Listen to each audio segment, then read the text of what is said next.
Bantul, Istihad Gerakan Tasdim.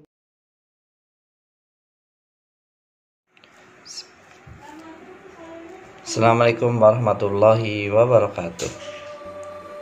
Saya Muhammad Abdul Halim Sani sebagai penulis buku Manifesto Gerakan Intelektual Profetik ingin berdiskusi dengan teman-teman sekalian. Diskusinya tentang isi buku itu.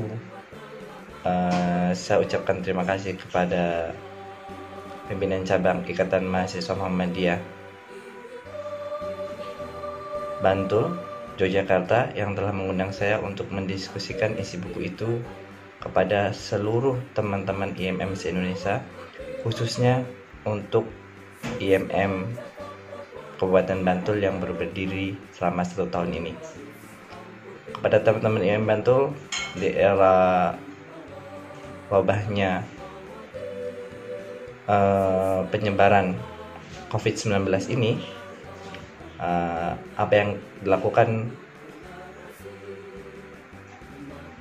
yakni kerja-kerja intelektual yang sifatnya dunia maya,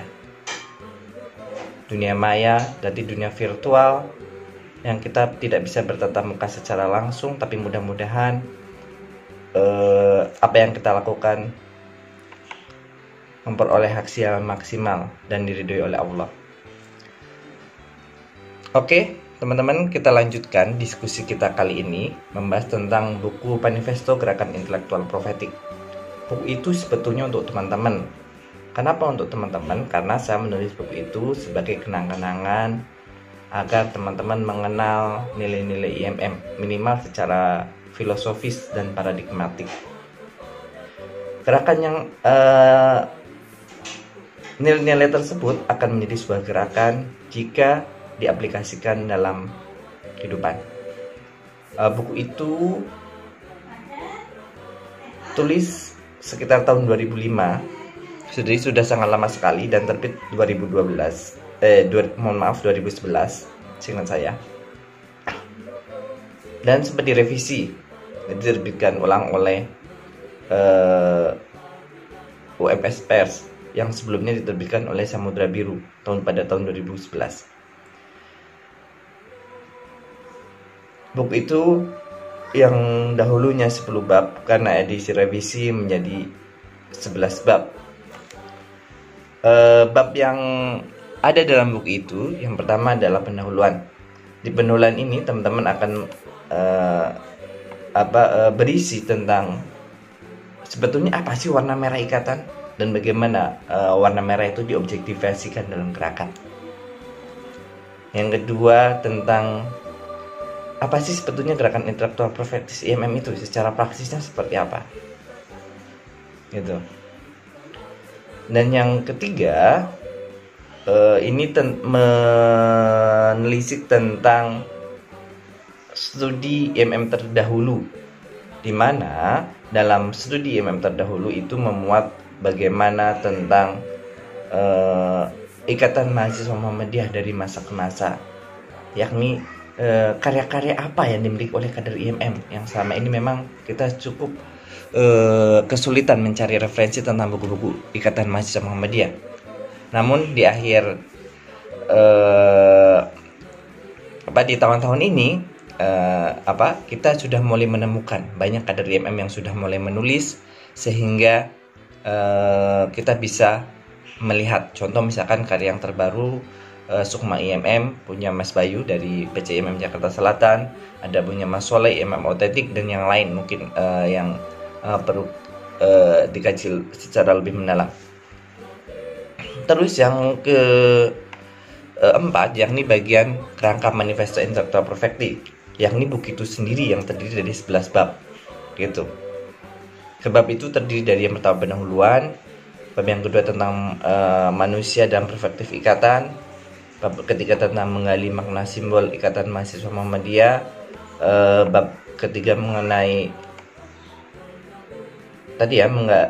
bab kedua mengenai manusia dan perspektif ikatan, bab ketiga menggali tentang makna ikatan dan interpretasi terhadap simbol. Terus bagaimana kita sebetulnya menafsirkan apa sih sebetulnya simbol IMM dan menjadi sebuah gerakan.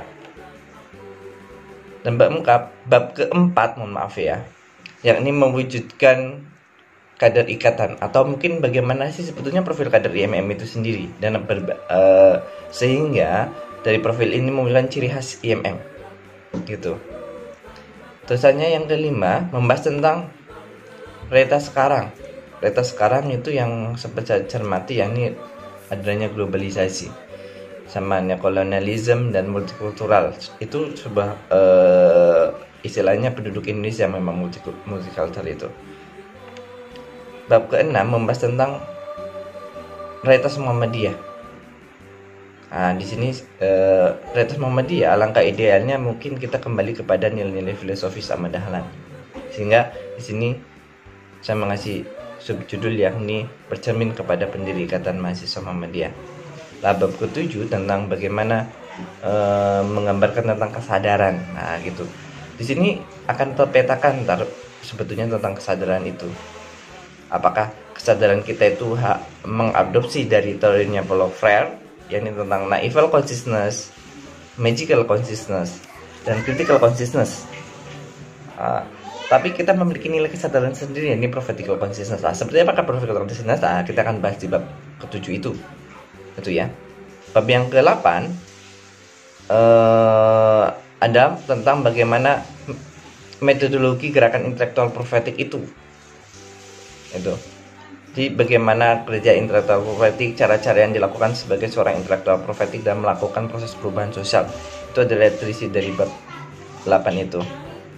Dan bab 9 tentang etos.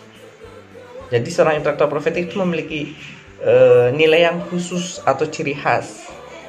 Dan itu sudah menjadi habits kalau katanya Pierre Bourdieu. Di sini sehingga etos itu menjadi sebuah kebudayaan. Nah, gitu. Sehingga etos profetis ini akan membawa pada kebudayaan seperti apa yang kita inginkan gitu. Apakah kita ingin mengikuti tradisi Muhammadiyah dengan masyarakat Islam sebenarnya, ataukah nilai yang lain? Nah, minimal ikatan itu tidak boleh lepas dari cita-cita yang diinginkan oleh Muhammadiyah, yang ini terciptanya masyarakat Islam yang sebenar-benarnya. Yang bab tentang ke-10, yang ini tentang bagaimana ilmu-ilmu sosial yang harus ilmu sosial yang dilakukan, istilah ilmu sosial yang dimiliki oleh seorang intelektual profetik. Dalam ilmu sosial itu, teman-teman minimal memiliki tradisi tentang ilmu sosial yang berkembang di era sekarang, yang teori sosial positivistik, konstruktif, sama kritis. Gitu. Di era kritis ini maka bisa melahirkan bagaimana mewujudkan tentang ilmu sosial profetik yang seperti apa gitu. Bahkan sudah mulai ditulis tentang teori ilmu sosial profetik. Sebetulnya Prof Kunto sudah istilah saya itu sudah memberikan embrio bagaimana tentang lahirnya ilmu sosial profetik. Bahkan ada yang menulis tentang sosiologi profetik itu di tahun 2005. Yang terakhir tentang falsafah pergerakan gitu. Mohon maaf ya, bukan yang terakhir, bab yang ke-11 tentang falsafah pergerakan. Falsafah pergerakan ini bagaimana nilai filosofis dari gerakan Ikatan Mahasiswa Muhammadiyah itu sendiri gitu. Di sini menjelaskan tentang bagaimana sebetulnya Ikatan Mahasiswa Muhammadiyah itu nilai gerakannya seperti apa gitu. Saya memunculkan di sini adalah tentang jati diri organisasi gitu. Jadi di organisasi yang menunjukkan sebagai bahwa kita adalah sebagai organisasi pergerakan yang harus sifatnya aktif, terusannya merespon terhadap kebijakan pemerintah, gitu ya. Merespon ini ada dua cara, menolak ataupun berkolaborasi, gitu. Menolak dengan cara-cara intelektual, otomatis berkolaborasi juga sama dengan cara-cara intelektual, sehingga bukan hanya demonstrasi, gitu. Nah, yang kedua, ciri khas dari organisasi kita adalah organisasi kader. Organisasi kader inilah ciri-ciri organisasi yang berpikir jangka panjang, yakni tradisi keilmuan. Gitu. Tradisi keilmuan itu harus dimiliki oleh Ikatan, karena kita adalah tujuannya adalah akademisi Islam yang berakhlak mulia. Itu. Nah, itu diwujudkan dalam realitas yang tadi gitu loh, yang ada dalam globalisme dan multikulturalisme itu tadi. Bagaimana mewujudkan falsafah gerakan Ikatan itu Mahasiswa Muhammadiyah itu. Nah, sehingga tercerminlah di sini ntar sosiologi gerakan. Nah, di sosiologi gerakan muncullah bahwa kita bergerak ke semua lini dengan memunculkan diaspora. Itu kenapa diaspora kita bahas di bab ke-11 secara lebih mendalam. Nah, yang bab terakhir yang ke-12 kalau nggak salah itu tentang bagaimana bentuk transformasi yang kita inginkan itu. Nah, transformasi intellectual property itu yang seperti apa? Oleh karena itu, teman-teman juga memahami teori transformasi sosial dalam bentuk ilmu sosial positivistik. Kalau di sini kita mencontohkan transformasinya sosial Durkheimian ataupun Weberian ataupun Marxian. Nah, kita mencoba mengkombinasi itu sehingga muncullah transformasi profetis itu yang seperti apa. Nah, dari transformasi profetis itu dan muncullah haru ummah. Nah, haru ummah itu adalah cita-cita ikatan mahasiswa Muhammadiyah dan seperti apa.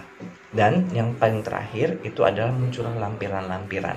Nah, di sini teman-teman akan bahas tentang ilmu sosial, perbedaannya seperti apa, bagiannya antara positivistik, interpretatif sama kritisisme. Teman-teman bisa lihat sendiri di bagian lampiran pertama. Lampiran kedua tentang bagaimana kesadaran. Apa sih yang membedakan kesadaran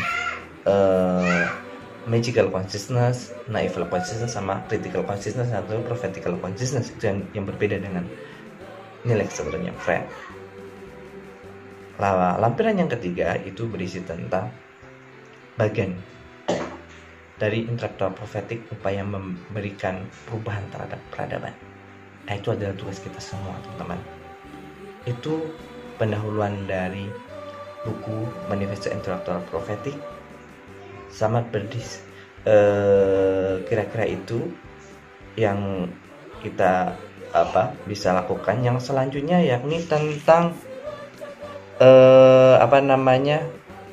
manusia dalam perspektif ikatan. Ketika membicarakan manusia itu adalah persoalan yang sangat istilahnya klasik. Di samping klasik juga debatable ya.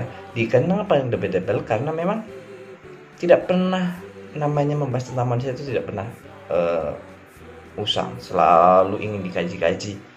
Tapi ya itu aja yang sebetulnya dikaji. Sehingga kita harus punya ciri khas manusia, definisi manusia dalam perspektif IMM itu sendiri gitu loh. Sehingga apa? Sehingga kita memiliki kesadaran yang berbeda gitu. Karena apa? Karena manusia itu sebuah makhluk yang sangat mulia. Itu terjelas dalam firman Allah dalam surat At-Tin. Laqad khalaqnal insana fi ahsani taqwim. Sesungguhnya saya menciptakan manusia dalam kondisi yang sangat mulia gitu. Karena sangat mulia, ya kita menjadi orang yang mulia gitu. Dan itu berbeda dengan perspektif barat. Kenapa sekarang berbeda dengan perspektif barat? Karena barat itu membahas manusia itu hanya dalam satu serpihan gitu. Kenapa satu serpihan? Misalkan bagi seorang yang suka berpikir, misalkan kaum filosof gitu ya, itu mendefinisikan manusia sebagai animal rasional, di mana hanya kalau kata manusia hanya dimensi rasional saja. Padahal kan itu hanya satu dimensi gitu.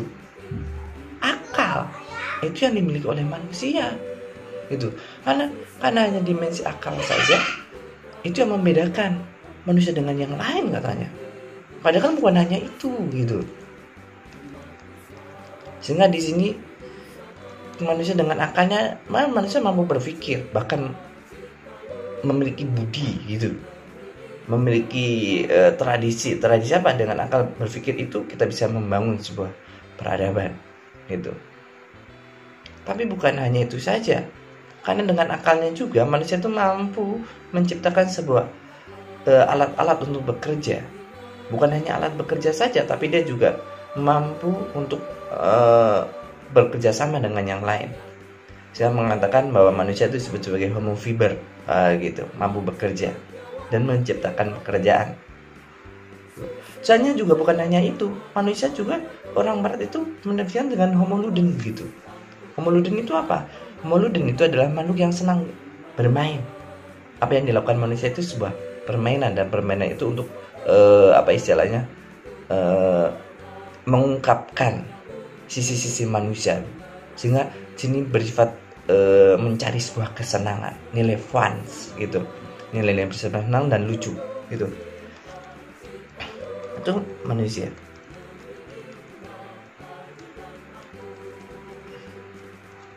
Oke, yang selanjutnya tentang manusia.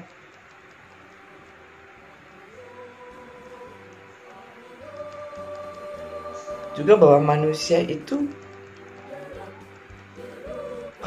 kalau kita lihat gitu ya, misalkan dari sisi kebudayaan, manusia itu makhluk yang sangat unik gitu. Kenapa saya katakan unik? Karena dia itu bisa membentuk kebudayaan, juga manusia itu bisa terwarnai oleh kebudayaan itu sendiri gitu. Lah, membentuk kebudayaan itu dengan cara mengeksternalisasi nilai-nilai yang dia inginkan, sehingga dia bisa menggagas sebuah kebudayaan yang kita inginkan. Contoh, misalkan ketika kita memiliki sebuah perangkat nilai, misalkan nilai kebaikan, dan kita menularkan kebaikan dengan orang lain, itu yang disebut dengan istilahnya mengeksternalisasi atau menularkan kebaikan. Itu adalah sebuah cara untuk bagaimana membentuk kebudayaan. Nah, gitu. Tapi manusia juga tadi yang bisa sekarang ini itu terbentuk dari kebudayaan. Karena kenapa terbentuk dari kebudayaan? Misalkan ketika manusia itu belajar, misalkan ketika anak kecil disuruh oleh orang tuanya untuk belajar, itu ketika menginternalisasi nilai itulah terwarnai dengan kebudayaan, sehingga manusia itu berkelindan dengan kebudayaan. Sehingga dari sini memunculkan tradisi yang berbeda bagi masyarakat pada umumnya, ataupun kebudayaan yang satu dengan kebudayaan yang lain. Contoh misalkan tradisi dalam kebudayaan Sunda maupun kebudayaan orang-orang Jawa. Contoh dengan penggunaan bahasa, misalkan dengan penggunaan kata cokot misalkan. Kalau dalam perspektif orang Jawa, bahwa namanya cokot itu adalah menggigit gitu loh. Misalkan seseorang yang bermain bola, bolanya keluar, eta bolanya dicokot. Kalau bagi perspektif orang Jawa, masa bola-bola digigit, kan lucu kan gitu kan. Tapi dalam perspektif orang Sunda, cokot itu diambil gitu. Eta bolanya dicokot, berarti kita harus mengambil bola itu karena bola itu sudah keluar gitu. Sehingga di sini menjadikan manusia yang pluralistik gitu, yang beragam gitu ya. Beragam kenapa? Karena adanya kebudayaan itu sendiri. Nah, sebetulnya apa sih ketika membahas tentang hakikat manusia gitu ya dalam Al-Quran itu? Yang manusia memang istilahnya hal yang unik itu tadi. Mungkin dalam Al-Quran itu penggunaan kata manusia itu ada 3 macam gitu. Yang pertama itu menggunakan alif, nun, dan sin, seperti insan, ins, nas, dan unas itu. Terus yang kedua menggunakan kata al-bashar gitu, dari bashar. Dan yang ketiga menggunakan bani azab. Nah gitu. Sebenarnya penggunaan kata Bani Adam itu untuk menjelaskan ya manusia secara universal, bahwa kita adalah sebagai keturunan dari Bani Adam gitu kan. Sedangkan penggunaan kata al-bashar itu adalah menuju kepada proses kejadian manusia. Kalau di sini mungkin dimensi al-bashar itu adalah dimensi tentang fisik kita gitu, atau dimensi tentang biologis dari manusia itu sendiri. Sedangkan al-insan itu menuju tentang totalitas manusia gitu. Totalitas berarti jiwa, raga. Bahkan ada yang mengatakan bahwa insan itu adalah dimensi tentang esensi dari manusia itu sendiri gitu. Sebetulnya apa sih esensi manusia? Ya, manusia ada 2 unsur di sini, unsur jasadiah dan unsur rohaniah. Itu. Karena unsur jasadiah dan rohaniah, manusia keseluruhan unsur itu. Tapi yang karena esensi yang paling mendasar itu apa? Yang paling mendasar adalah kita adalah unsur rohaniah, karena kita adalah makhluk rohani yang ada di jasadiah gitu. Itu kata penulis seperti itu. Sehingga kita harus memaksimalkan dimensi rohaniah kita, bukan dimensi jasadiah kita. Kalau kita memaksimalkan dimensi jasadiah kita, berarti yang ada adalah dimensi al-bashar itu, yakni kebutuhan biologis gitu.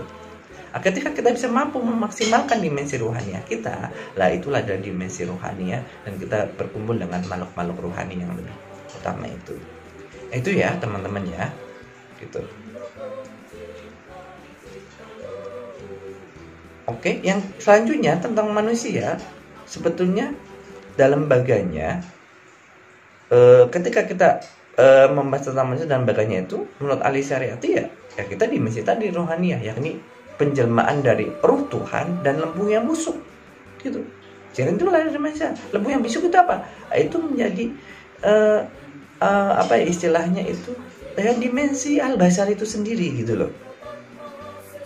Ya, ketidaksempurnaan. Sedangkan rohaniah adalah dimensi energi yang aktif gitu loh. Aktif untuk apa? Untuk berkreasi dan inovasi gitu. Itu menurut ahli syariati. Sehingga yang lebih utama kita memaksimalkan dimensi rohaniah itu sendiri gitu, jangan dimensi jasadiyah gitu. Yang kita menjadi dimensi yang terbatas. Nah, itu kata ahli syariati seperti itu. Terus ketika kita lihat ya sebenarnya dalam bagian tentang manusia, nah itu ada sebetulnya antara eksistensi dan eksistensi manusia itu ada 5 unsur itu. Yang pertama adalah dimensi al-insan. Itu eksistensinya. Dimensi al-insan itu apa? Dimensi yang kita itu rasa ingin tahu gitu. Berarti dimensi yang selalu belajar, bahwa manusia itu harus aktif untuk mencari pengetahuan dan mencari sebuah ilmu sehingga ilmu itu makin bermanfaat. Maksudnya adalah al-basar, yaitu dimensi haus dan rasa dingin. Ini adalah kebutuhan biologis.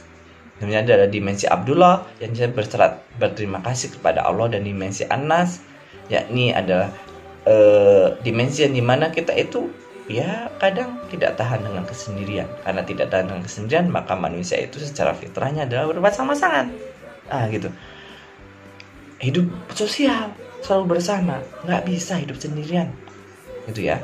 Nah, ketika bisa memaksimalkan dimensi keempat dimensi ini, maka muncullah bahwa kita adalah sebagai khalifah. Khalifah itu adalah dimensi bagaimana kita untuk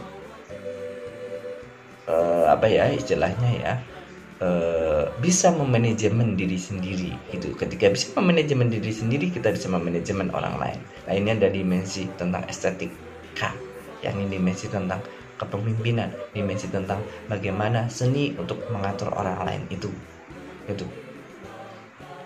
Nah, ketika semua dimensi itu, tadi yang lupa, yang selanjutnya adalah kita ada dimensi Abdullah, yang ini apa? Bahwa kita adalah makhluk yang bertuhan itu. Nah, karena makhluk yang bertuhan, kita sebagai orang Islam otomatis kita mengamalkan nilai-nilai ajaran kita sehingga mampu menggali nilai spirit keagamaan itu atau dimensi religiusitas itu. Dengan religi itu kita menjadi lebih baik dengan yang lain. Nah, gitu. Rasa ingin bersyukur kepada Allah, bagaimana kita beribadah kepada Allah dan yang lain itu. Nah, ketika memaksimalkan itulah tadi ya, kita bisa menjadi khalifah fil ardh itu. Yani bagaimana di sini manusia itu sebagai makhluk yang merdeka gitu ya, memberikan pembebasan, pemberdayaan kepada yang lain dan mereka apa? Tu'minuna billah, yakni apa? Mendekatkan diri kepada Allah itu. Jadi, merubah sejarah untuk beribadah kepada Allah, memberikan kebaikan dalam rangka kita dekat sama Allah itu yang diinginkan itu. Nah, baru di situ kita akan menjadi seorang khalifah di muka bumi itu.